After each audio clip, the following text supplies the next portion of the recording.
You think loyalty dies when the body does. You're wrong. Sometimes it dies faster. Sometimes, it never existed at all.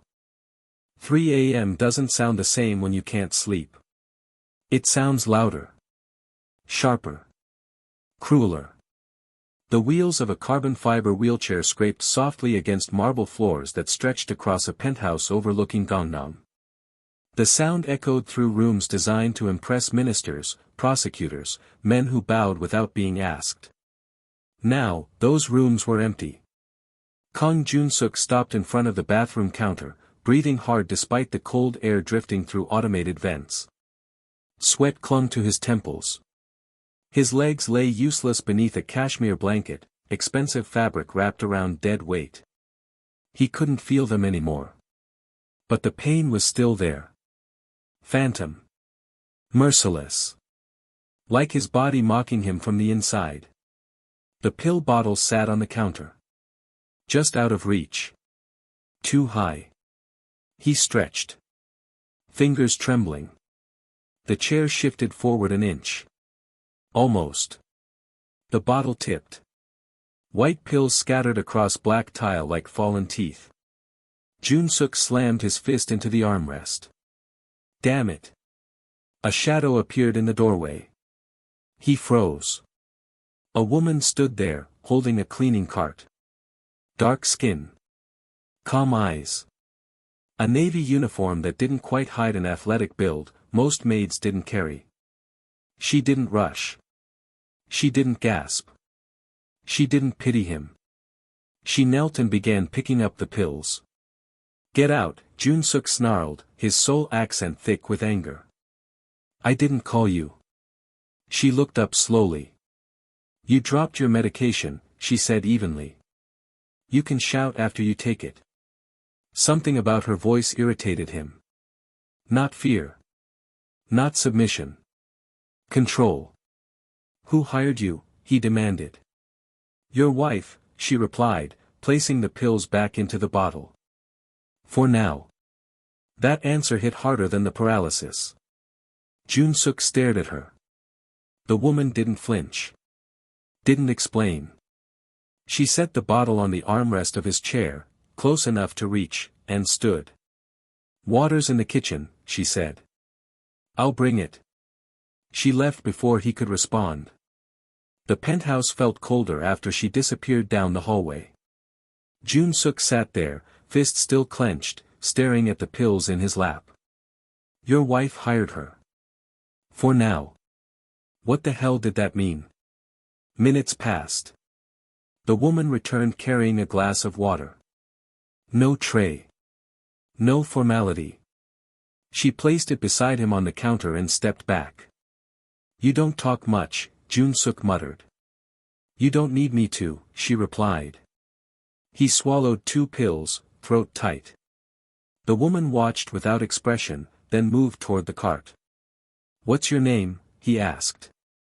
She paused. Naomi. American. The accent was slight but unmistakable. You're not Korean, Jun-suk said. No. Why are you here? Naomi turned slightly, meeting his eyes. Because someone had to be. She left the room, wheels of the cleaning cart rolling softly against marble. Jun-suk sat alone in the bathroom, staring at his reflection in the dark window. Outside, Seoul glowed. Bright. Endless. Indifferent. The city that once bent to his will now turned without him. And the only person left in this house wasn't even supposed to care.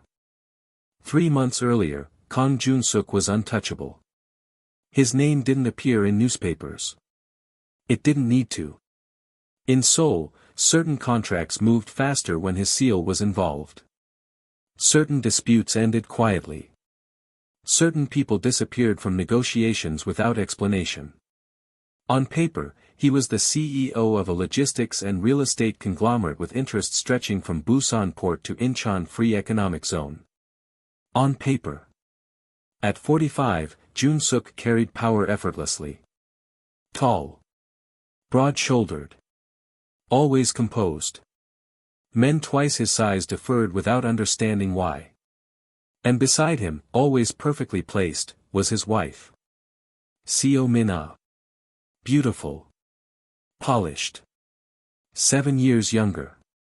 The kind of woman photographed at charity galas in Apgujeong and cultural festivals near Gyeongbokgung Palace, smiling just enough to look kind, never enough to look weak. They attended a private dinner near Cheongdam-dong on a Thursday evening. Business associates. Prosecutors. A minister whose name didn't matter as much as his presence. Jun-suk remembered the conversation clearly. Trade routes. Permit delays. Someone mentioned resistance from a district office in Songdo. That'll be handled, Jun-suk said quietly. No one asked how. By Monday, the permits were approved. Min-ah sat beside him that night, elegant in a black dress that cost more than most people earned in a year. She spoke little. Smiled when appropriate. Touched his arm once, briefly, when someone mentioned their upcoming anniversary. They left the restaurant after midnight. The armored sedan waited outside, engine running. Jun-suk opened the door for Min-ah. She slid inside, adjusting her dress. He followed. The driver pulled into traffic. Jun-suk remembered the sound first. Gunfire. Not loud. Precise. The sedan lurched. Glass shattered. Min-ah screamed his name. Then pain, white, blinding, exploded through his lower back. The world tilted. He hit the floor of the car, breath gone, vision blurring. Min-ah was yelling something. The driver shouted into a phone. Jun-suk tried to move his legs. Nothing. He tried again. Nothing. When he woke, the ceiling was hospital white. Tubes. Monitors. Beeping that drilled into his skull. A doctor stood beside the bed, reading a chart. Min-ah sat near the window, phone in hand, speaking softly to someone. Jun-suk tried to speak. His throat felt like broken glass. The doctor noticed. You're awake, the man said carefully. You survived. Survived. The word felt wrong. The spinal damage is severe, the doctor continued. We stabilized you, but the injury is irreversible. Jun-suk stared at him. What does that mean? The doctor hesitated. You will not walk again. 5 words. 5 words that erased a lifetime. Min-ah ended her call and approached the bed.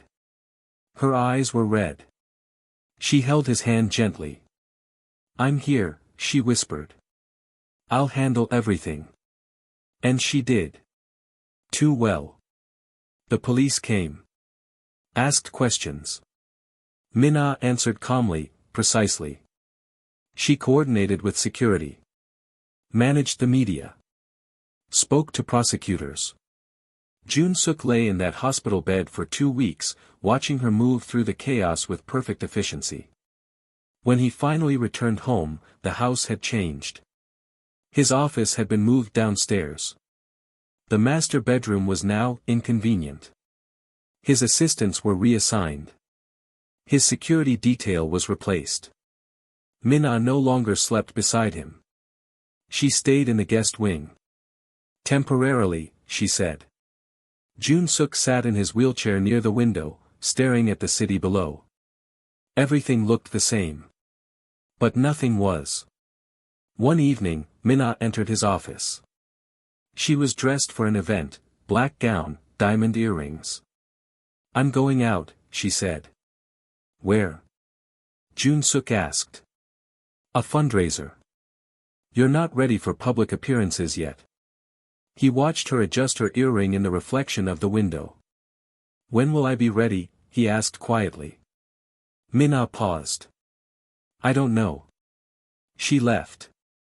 Jun-suk sat alone in the dark office, staring at files he could no longer access without assistance. His phone buzzed. A message from his finance director. Account access restricted. Contact legal. He called legal. No answer. He called his second-in-command. Voicemail. By the time Min-ah filed for divorce 2 weeks later, Jun-suk understood. The ambush hadn't just crippled his body. It had transferred his empire. And his wife had handled everything perfectly. The divorce papers arrived on a Tuesday. Min-ah didn't deliver them herself. A lawyer did. Young. Polished. Uncomfortable. Jun-suk read them in silence. The man shifted his weight. Mrs. Kong requests an expedited process, he said. Given the circumstances. The circumstances, Jun-suk repeated. Your condition makes prolonged proceedings difficult. Jun-suk set the papers down. Tell her I'll sign. The lawyer blinked. You will? Yes. The man left quickly, relieved. Jun-suk sat alone in the downstairs office that used to be a sitting room. The real office was upstairs. 3 flights. Impossible now. Everything had been rearranged for his convenience. His prison had been optimized. The changes came gradually after that. First, his assistant stopped arriving. No explanation. Just absence. Then his driver was reassigned. His personal security detail received new contracts elsewhere. One by one, the people who had worked for him for years disappeared. Min-ah moved through the house like a ghost. Present but untouchable. She slept in the guest wing. Ate meals elsewhere. Took calls in rooms he couldn't reach. When she did appear, it was brief. I'm transferring some assets, she said one evening, standing near the doorway. Never sitting. Never close. Which ones? Jun-suk asked. The ones requiring immediate attention. I should review them. You're not well enough. She left before he could argue. Jun-suk tried accessing his accounts that night. Locked. He called his bank. I'm sorry, Mr. Kong. Your accounts require secondary authorization now. From whom? Your wife, sir. For your protection. Protection. He threw the phone across the room. It shattered against the wall. No one came to check on him. The house grew quieter each day. Staff who had worked there for years stopped appearing.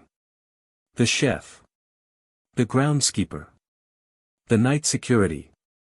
One morning, Jun-suk wheeled himself into the kitchen. Empty. No breakfast prepared. No staff. He sat there, staring at cabinets too high to reach. Footsteps echoed in the hallway. The maid appeared.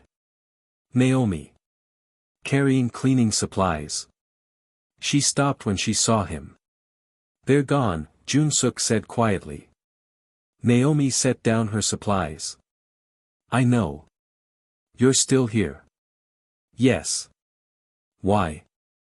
She opened the cabinet, retrieved a pan, and began preparing food without asking what he wanted. Your contract ended with the others, Jun-suk said. I'm aware. Then why are you here? Naomi cracked eggs into the pan. Because someone needs to be. She cooked in silence. Plated the food. Set it in front of him with utensils positioned where he could reach them easily. Then she left. Jun-suk stared at the meal.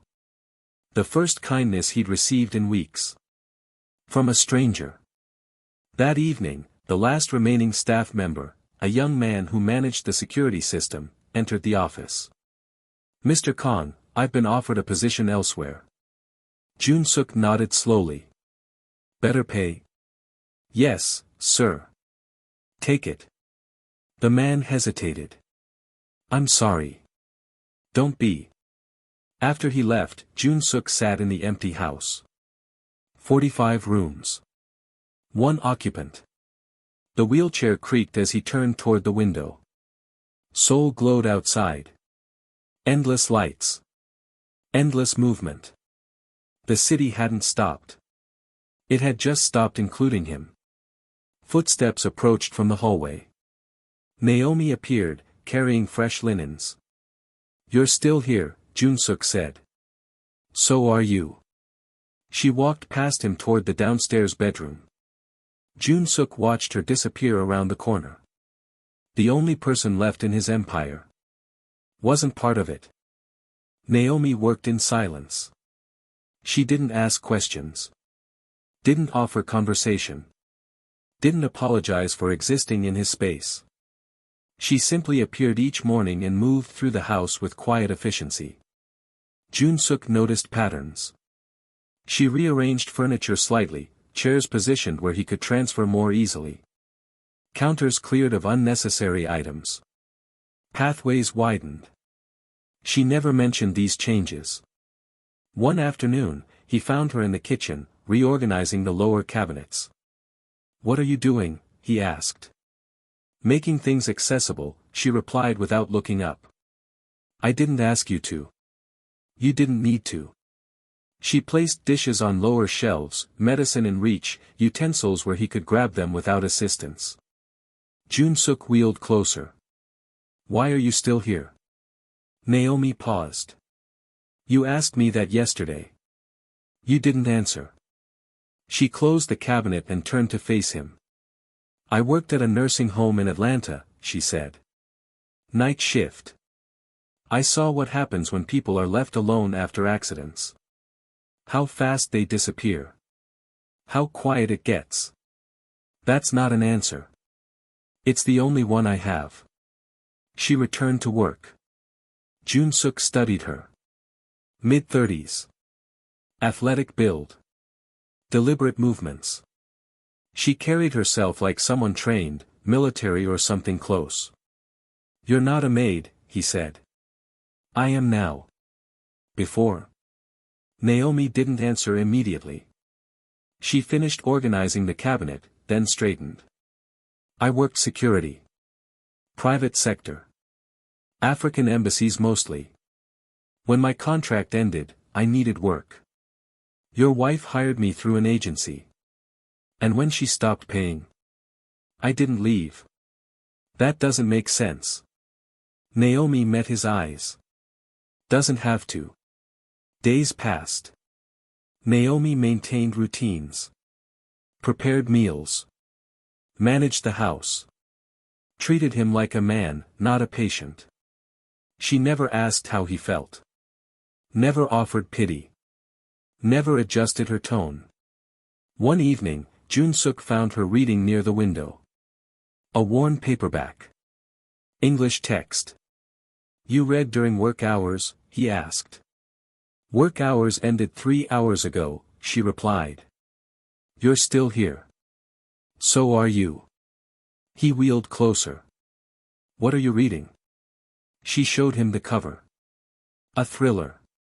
American author. "You like mysteries?" Jun-suk asked. "I like knowing how things end." Something in her tone made him pause. "You think this ends badly," he said quietly. Naomi closed the book. "I think it already did. Now you're deciding what comes after." She stood and moved toward the kitchen. Jun-suk sat alone, staring at the space she'd occupied. The woman was right. The fall had already happened. What remained was the choice. Disappear. Or rebuild. That night, Naomi brought him tea without asking. She set it beside him and turned to leave. "Naomi." She stopped. "Thank you." She nodded once. "You're welcome." The next morning, Jun-suk woke to find her in his office, standing near the window. "What is it?" he asked. She turned, holding something. An envelope. Black. No return address. "This was at the gate," she said. Jun-suk's jaw tightened. "Open it." Inside was a single photograph. Him. In the wheelchair. Taken from outside the house. No message. No threat. Just proof. Someone was watching. Naomi set the envelope on the desk. You need to know something, she said quietly. Jun-suk looked up. Your wife arranged the ambush. The words landed like a blade. Silence filled the room. What did you say? Jun-suk asked, voice dangerously calm. I worked nights at the hospital, Naomi continued. I heard her on the phone. She said the injury was permanent. That everything would transfer faster now. Jun-suk's hands gripped the armrests. You're lying. I gain nothing by lying, Naomi replied evenly. But you gain time by knowing. She placed the photograph in front of him. Someone's still watching. And they're not done. Naomi left the office. Jun-suk sat frozen, staring at the image. For the first time since the shooting, something inside him stirred. Not hope. Focus. Jun-suk didn't sleep that night. He sat in the dark office, replaying conversations. Timelines. Patterns he'd ignored. Minna's efficiency after the shooting. How quickly the divorce was filed. How perfectly the assets had transferred. The lawyer appeared the next afternoon. Same man. Same uncomfortable posture. Mr. Kong, we need your signature on the final documents. Jun-suk didn't reach for the pen. Who authorized the account transfers, he asked. The lawyer shifted. Your wife has power of attorney. It was established after your injury for medical decisions. Medical decisions. Not financial. The scope was expanded. For efficiency. By whom? Silence. Leave the documents, Jun-suk said quietly. The man left quickly. Jun-suk called his oldest contact. A prosecutor who owed him favors stretching back a decade. Voicemail. He tried another. A banker. Same result. Third call. A district official. The man answered. Jun-suk. I need information. Pause. I can't help you anymore. Why? You know why. The line went dead. Jun-suk sat back, jaw tight. Everyone had already chosen sides. And he'd lost. Naomi entered carrying groceries. You're making calls, she observed. Testing loyalty. Find any? No. She began unpacking food. Your wife met someone yesterday, Naomi said casually. Expensive restaurant in Gangnam. Private room. Jun-suk looked up sharply. Who? Your former lieutenant. The one who handled port operations. Kim Tae-jin. 20 years of service. Trusted. Competent. Missing since the shooting. How do you know this? Jun-suk asked. I pay attention. You followed her. I observed. Jun-suk studied her. Why? Naomi met his eyes. Because you can't. She was right. He couldn't move through Seoul unnoticed anymore. Couldn't attend meetings. Couldn't apply pressure. But she could. What else did you see? He asked. Documents exchanged. He looked nervous. She looked confident. Jun-suk's mind moved through possibilities. Tae-jin had access to shipping routes. Import licenses. Contracts worth millions. If Min-ah controlled him, she controlled the entire logistics network. I need proof, Jun-suk said. Of what? Everything. Naomi nodded slowly. Then we start small. Look for what she missed. They worked late into the night. Naomi retrieved files from storage. Old contracts. Property records. Shell companies registered under names Jun-suk barely remembered. She was methodical. Patient. Organized. You're good at this, Jun-suk observed. I told you. I worked security. This isn't security work. Naomi looked up. Depends on what you're securing. She found the first discrepancy near midnight. A property transfer in Songdo. Filed 2 weeks after the shooting. Signed with Jun-suk's authorization. Except he never signed it. She forged this, Naomi said. Jun-suk examined the document. The signature was perfect. Too perfect.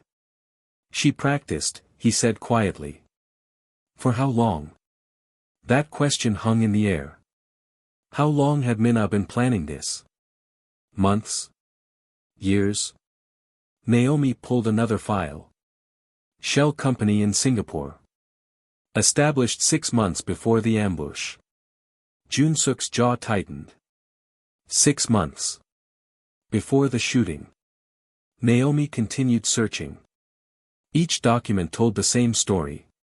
Minna hadn't reacted to the ambush. She'd orchestrated it. And she'd been preparing for months. Dawn approached. Jun-suk sat surrounded by evidence of betrayal so calculated it felt surgical. Naomi made coffee. What now? She asked. Jun-suk stared at the files. Now we find what she missed. Because people who rush make mistakes. And if she didn't rush? She did, Jun-suk said quietly. She assumed I'd disappear quietly. That assumption was her first mistake. Naomi handed him coffee. Outside, Seoul began waking. Somewhere in that city, Minna was sleeping. Confident. Safe. Wrong. The next morning, a black envelope appeared at the gate. Naomi brought it inside. This time, there was a message. Stop asking questions. Jun-suk smiled. The first smile in months. They're worried, he said. Should we be? Naomi asked. Jun-suk looked up at her. No. They should. The power went out at 2:47 a.m. Jun-suk woke to absolute darkness. No hum from the air system. No glow from security panels. No ambient light from the city below. Complete silence. He reached for his phone. Dead. The backup generator should have activated within seconds. It didn't. Jun-suk wheeled toward the door, navigating by memory. His hands found the frame. The hallway stretched ahead, pitch black. Rain hammered against the windows. A storm had rolled in hours earlier. Thunder. Wind. Perfect cover. He moved slowly, counting doorways. A sound stopped him. Glass breaking. Downstairs. Jun-suk's pulse quickened. He turned the chair toward his office. There was a phone there. Hardline. Independent system. Footsteps echoed from below. Multiple sets. Heavy. Deliberate. Not maintenance. He rolled faster, reaching the office. His hands fumbled for the desk, found the phone. No dial tone. Cut. The footsteps grew louder. Coming upstairs. Jun-suk's mind raced. He couldn't run. Couldn't hide effectively. Couldn't fight. A door opened behind him. He spun the chair. Naomi stood there, barely visible in the darkness. She wore black. Her expression was calm. She pressed a finger to her lips. Then she moved to the bookshelf and pulled 3 specific books in sequence. The shelf swung inward. A hidden room. Jun-suk stared. I didn't know this was here, he whispered. I did, Naomi replied quietly. Inside. Now. She helped him navigate the chair through the narrow entrance. The space beyond was small. Concrete walls. Ventilation shaft. Built during construction as a panic room. In his own house. Unknown to him. Naomi sealed the entrance from the outside. Wait, Jun-suk started. The shelf clicked shut. Darkness swallowed him. He sat frozen, heart pounding, listening. Muffled voices penetrated the walls. Check upstairs. Where is he? Find the maid too. Jun-suk's hands gripped the armrests. They wanted Naomi. Why? Footsteps moved through rooms. Doors slammed. Furniture scraped. Then a new sound. Music. Faint.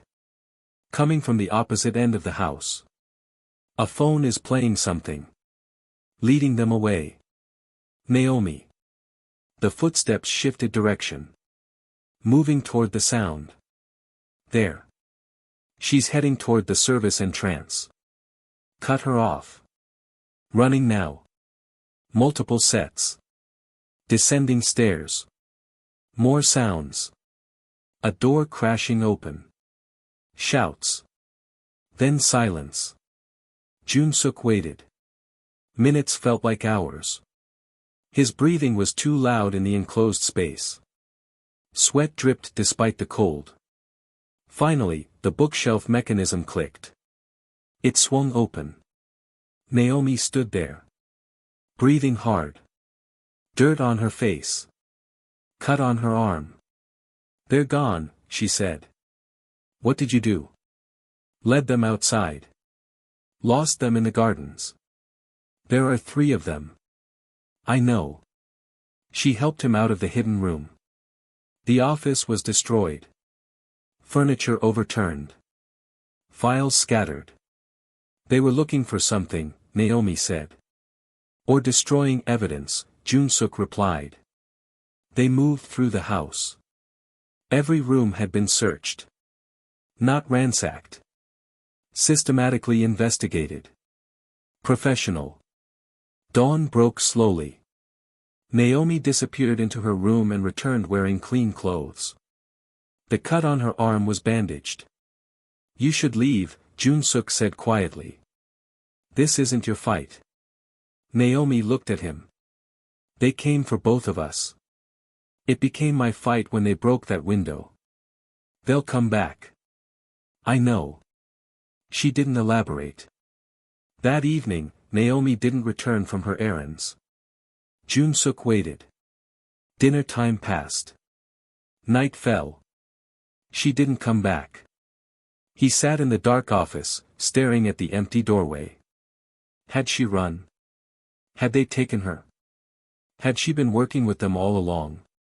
The secure phone rang. Jun-suk grabbed it. Yes. A man's voice. American accent. Deep. She didn't abandon you. Jun-suk's jaw tightened. Who is this? Someone who owes her. She led them away from you. Now they're following her instead. Where is she? Safe. For now. Why are you calling? Because she asked me to. She said you'd assume the worst. Silence. She was right, Jun-suk admitted quietly. She usually is. The line went dead. Jun-suk sat holding the phone. Hours passed. Near midnight, the front door opened. Naomi entered. Exhausted. Bruised. Silent. She set down her bag and moved toward the kitchen. Jun-suk wheeled after her. Where were you? Busy. Who called me? Someone from before. Before what? Naomi filled a glass with water. Before this. She drank slowly, then turned to face him. They won't stop, she said. Your wife's afraid you'll expose everything. She's eliminating problems. You're not her problem. I'm the person keeping you alive. That makes me her biggest problem. Jun-suk studied her face. The bruises. The exhaustion. The absolute certainty. Why did you come back? He asked. Naomi set down the glass. Because I don't leave people behind. She walked past him toward her room. Jun-suk sat alone in the kitchen. The maid who shouldn't care. The stranger who wouldn't leave. The only person standing between him and disappearance. Outside, Seoul glowed indifferent and beautiful. Somewhere in that city, Min-ah was sleeping. Still confident. Still wrong. Morning came with unexpected quiet. Naomi worked in the kitchen as if nothing had happened. Prepared breakfast. Organized files. Checked security footage from the night before. Jun-suk watched her move with clinical precision. "You're not a maid," he said finally. "We've established that." "Who are you?" Naomi paused, then sat across from him. "I told you. I worked in embassy security. The African Union mostly. Protected diplomats, handled threats, managed extraction protocols. And you ended up cleaning houses in Seoul. Contracts end. Visas expire. People need work. That's not the whole story." Naomi met his eyes. "It's enough of one." She returned to the computer, pulling up footage. They entered through the east entrance. Cut the power first. Professional timing. They knew the generator delay. Inside information, Jun-suk said. "Definitely." She fast-forwarded.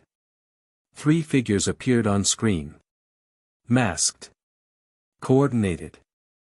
"They weren't here to kill you," Naomi observed. "How do you know?" "They searched." "Killers don't search.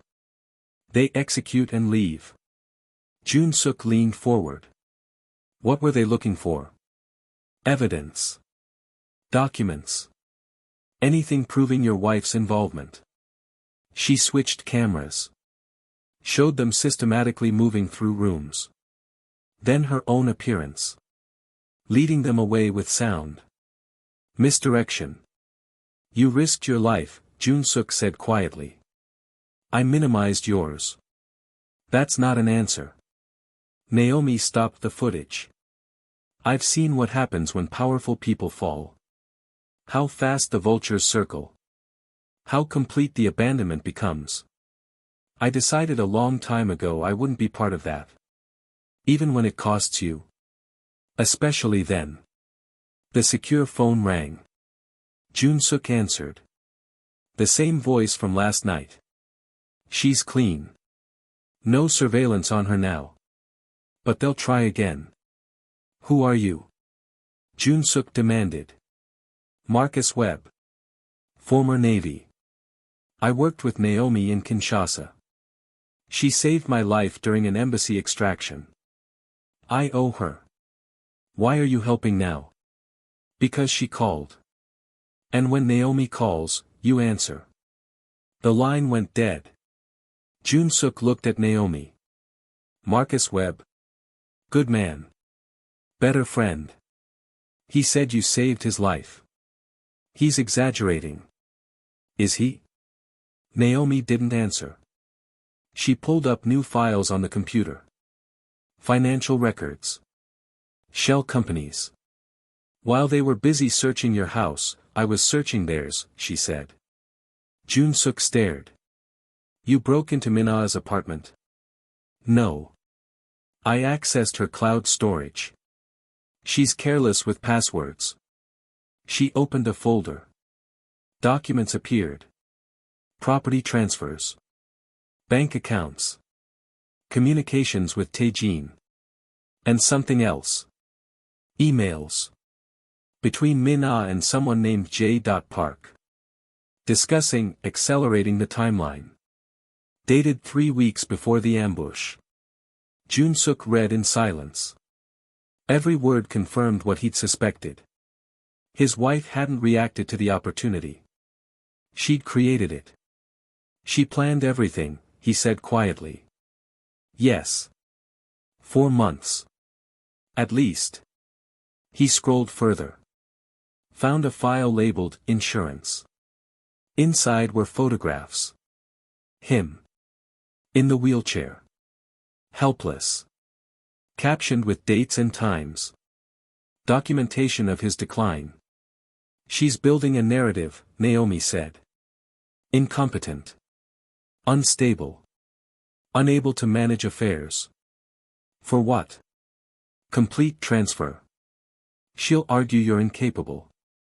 Take everything legally. Jun-suk's hands tightened. We need more. We have enough to start. Start what? Naomi pulled up another file.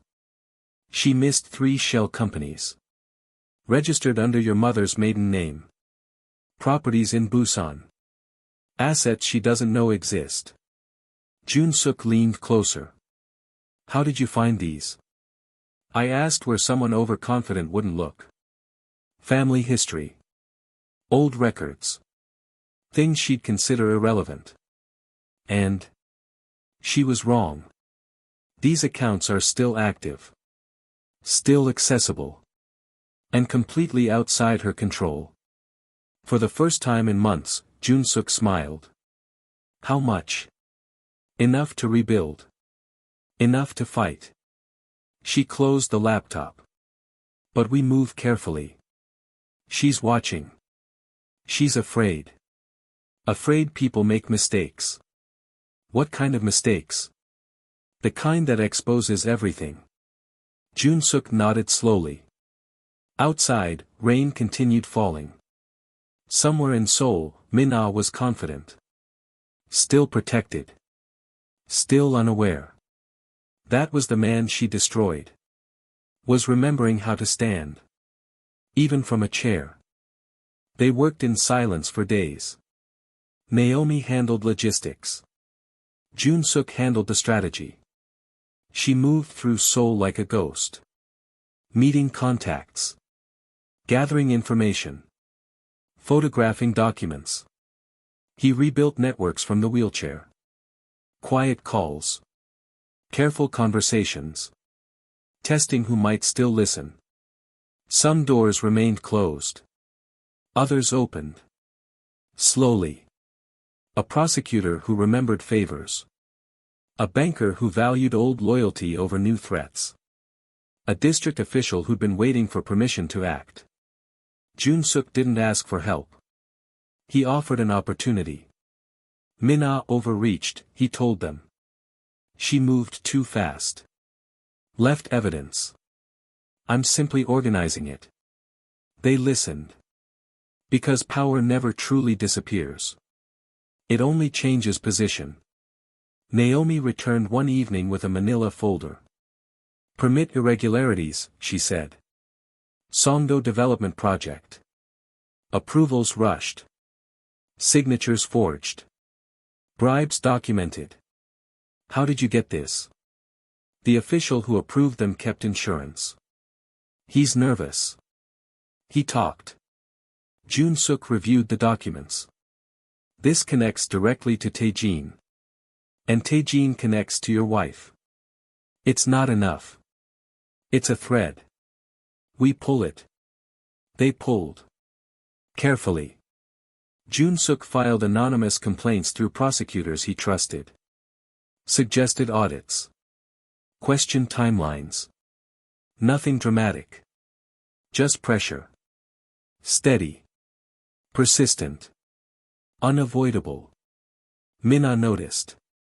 Jun-suk saw it in her behavior. She visited the house for the first time in weeks.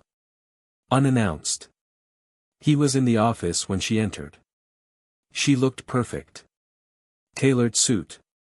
Expensive jewelry. Complete control. You're filing complaints, she said.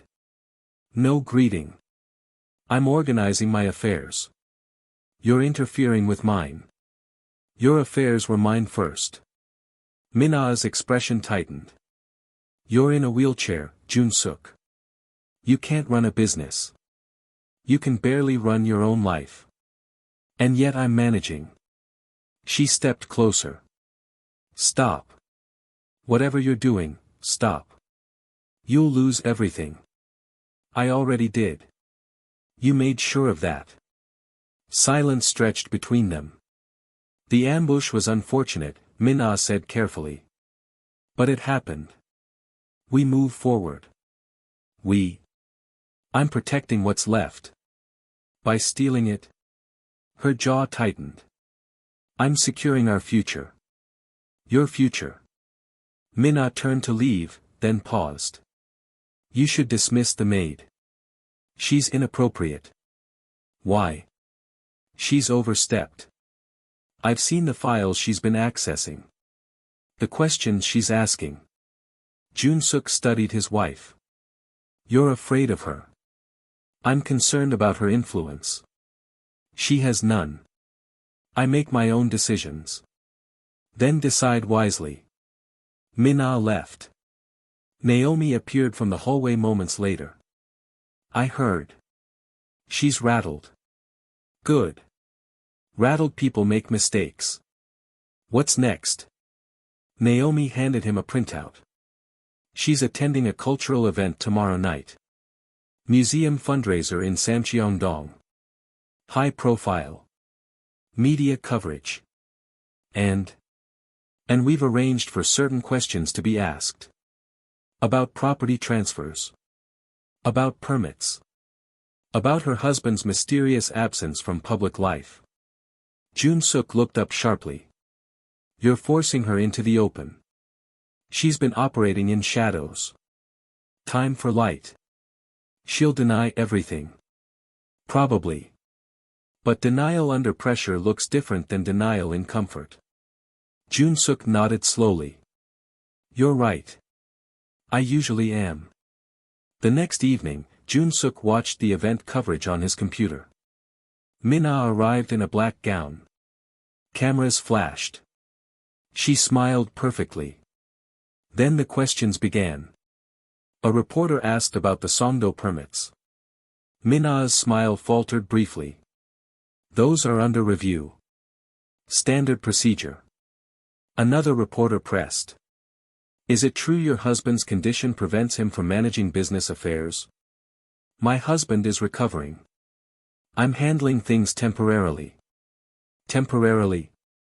The divorce filing suggests permanence. Minna's composure cracked. That's personal. Not relevant. But the asset transfers are public record. How do you respond to allegations of? No comment.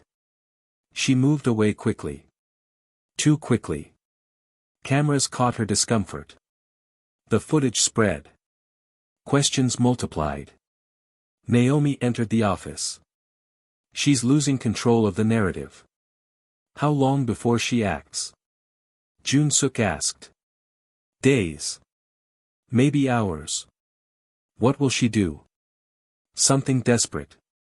Naomi was right. The next morning, Tae-jin was arrested.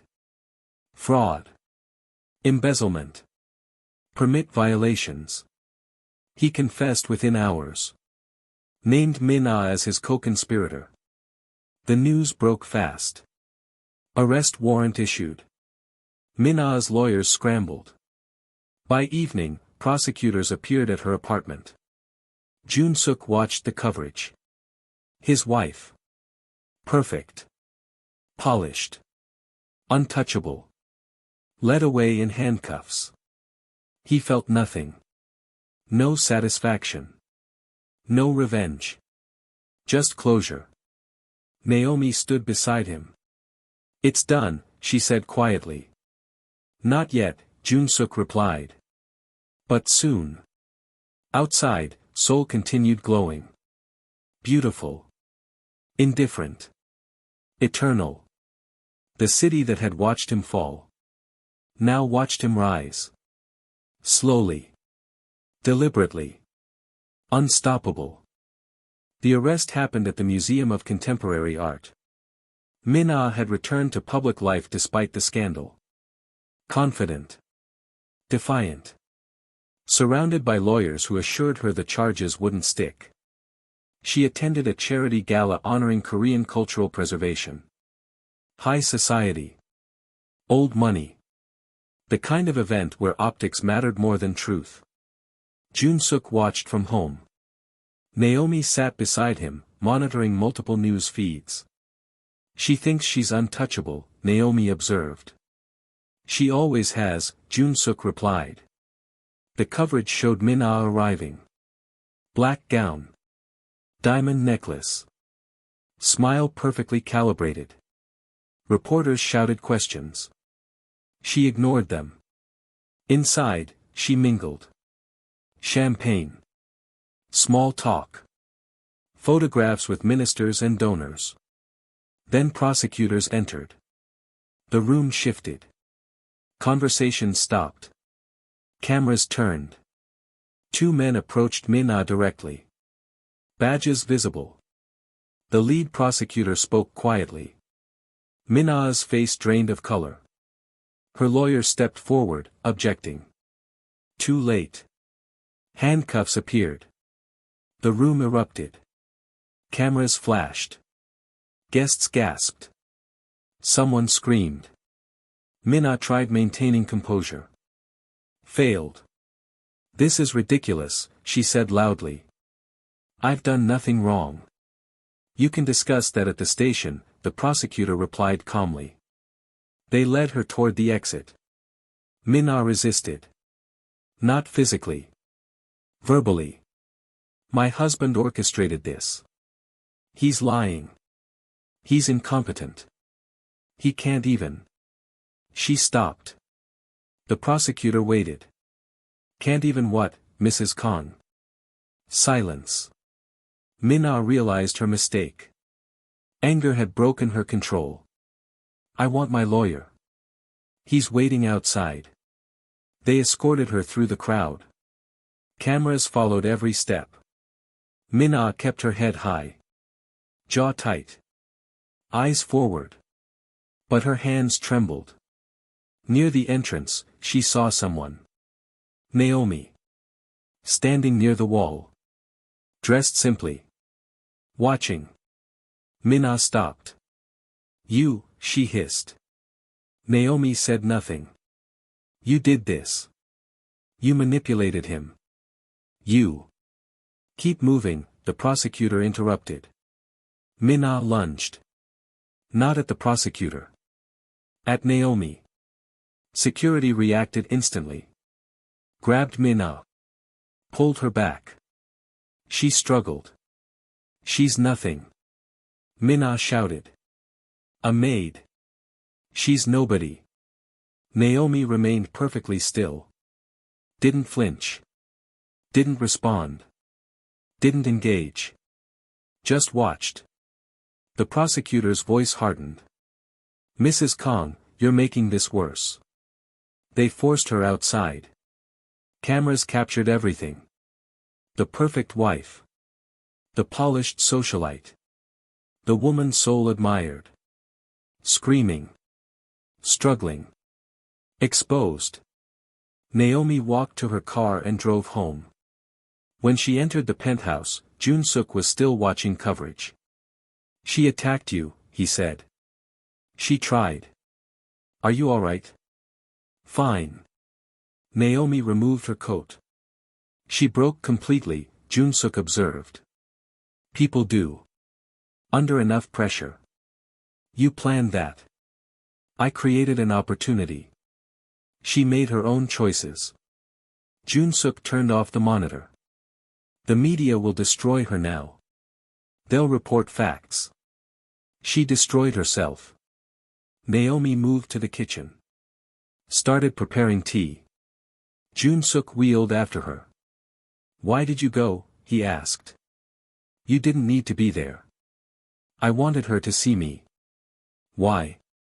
Naomi poured water. Because she spent months making you invisible. I wanted her to know that while she was busy erasing you, someone was watching. Someone was waiting. Someone refused to let you disappear. She handed him tea. It wasn't about revenge, Naomi continued. It was about a witness. She needed to know her plan failed. Not because you fought back. But because you weren't alone. Jun-suk held the cup, steam rising. Thank you, he said quietly. Naomi nodded. The news continued running. Analysis. Commentary. Speculation. Former associates distanced themselves from Mina. Business partners released statements. Lawyers prepared defenses. Within hours, the narrative crystallized. Co Mina. Ambitious. Calculating. Ruthless. She'd orchestrated an ambush against her own husband. Stolen his empire while he recovered. Planned to have him declared incompetent. Failed. The evidence was overwhelming. Taejin's confession. Forged documents. Shell companies. Communications detailing every step. Prosecutors called it premeditated fraud. The media called it betrayal. Seoul called it justice. Jun-suk turned off the television. "It's over," Naomi said. For her. For this chapter. Jun-suk looked at her. "What comes next?" "You rebuild. Properly this time." "With you?" Naomi paused. "If you want." "I do." She smiled slightly. "Then yes. With me." Outside, the city glowed. Rain began falling again. Washing streets. Cleaning glass. Renewing everything. Seoul had watched a powerful man fall. Watched his wife betray him. Watched the city forget him. But Seoul had also watched something else. A stranger who refused to leave. A bond formed in darkness. A loyalty that couldn't be bought. Only earned. And that story. That story Seoul would remember. 6 weeks later, cherry blossoms fell across Gangnam. The penthouse felt different now. Warmer. Occupied. Alive. Jun-suk worked in his office, the real one, upstairs, accessed by the elevator he had installed. Files are spread across the desk. Contracts are being renegotiated. Partnerships are being rebuilt. Slowly. Carefully. Legitimately. Naomi entered carrying coffee. She no longer wore a uniform. Simple clothes. Comfortable. Confident. She set the cup beside him. "The prosecutor called," she said. "Minna took a plea deal. 15 years. No parole." Jun-suk nodded. "Taejin?" 20. He had more to hide. "And the assets?" "Being recovered. The courts are sorting it. You'll have most of it back within 6 months." Jun-suk leaned back. "I don't need most of it." "What do you need?" He looked at her. "Enough to rebuild something better." Naomi smiled. "That's possible." They worked through the afternoon. Reviewing documents. Making calls. Planning. Not an empire this time. Something cleaner. Evening arrived with soft light filtering through the windows. Jun-suk wheeled toward the balcony. Naomi followed. They stood together, watching cherry blossoms drift across the gardens below. Seoul stretched beyond. Endless. Beautiful. Indifferent as always. "I'm staying in Korea," Naomi said suddenly. Jun-suk looked at her. "You have a visa?" "Working on it." "Your lawyers are helping." "Why stay?" Naomi turned to face him. "Because I'm not finished here." "Finished with what?" "Whatever comes next." Jun-suk studied her face. Strong. Calm. Certain. "You could leave," he said quietly. "Start over somewhere else. You don't owe me anything." "I know." "Then why?" Naomi considered the question. "Because for the first time in years, I'm exactly where I want to be." Silence settled between them. Not uncomfortable. Not heavy. Just present. "I'm rebuilding the company," Jun-suk said. Legitimately. No shortcuts. No shadows. It'll take years. "I know. I'll need help." "I know that too." I'm offering you a position. Not as staff. As a partner. Naomi raised an eyebrow. A partner? You're better at strategy than half the people I used to employ. You're more loyal than all of them. And you see things I miss. What kind of partner? Business. Equal stake. Equal say. Naomi looked out at the city. That's generous. It's practical. You earned it. By doing what any decent person would do. Exactly. That's rarer than you think. Naomi smiled. I'll consider it. Take your time. They stood watching blossoms fall. Jun-suk's phone buzzed. A message from his lawyer. Final divorce decree signed. You're free. He showed Naomi. She read it silently. How do you feel? She asked. Relieved. Nothing else? Jun-suk considered. Grateful. For what? That she left. If she'd stayed, I'd never have known who was real. Naomi's hand brushed his. Brief. Intentional. Gentle. Neither pulled away. What happens now? She asked. We rebuild. Just business. Jun-suk met her eyes. That's up to you. Naomi held his gaze. Then we'll see. Cherry blossoms continued falling. The sun set slowly over Seoul. Inside the penthouse, something new was beginning. Not romance. Not yet. But possibility. Trust earned through crisis. Respect is built through loyalty. Connection formed in darkness and carried into light. Jun-suk had fallen from power. Lost everything. Been abandoned by everyone. Except one person. A stranger who became a friend. A maid who became a partner. A woman who saw a man in a wheelchair chose to see the person first. Seoul would tell many stories about Kang Jun-suk's fall and rise. But the real story was simpler. It was about the maid who didn't leave. And the man who learned to stand. Even while sitting down. Far below, traffic moved through Gangnam. Life continued. Business resumed. The city forgot nothing and remembered less. But on the top floor of a penthouse overlooking it all, two people stood watching. Planning. Building. Trusting. And somewhere in the shadows of Seoul, new enemies were watching too. Because power never disappears. It only changes hands. And Kang Jun-suk's hands were no longer empty. This time, he wouldn't fall alone. He wouldn't fall at all.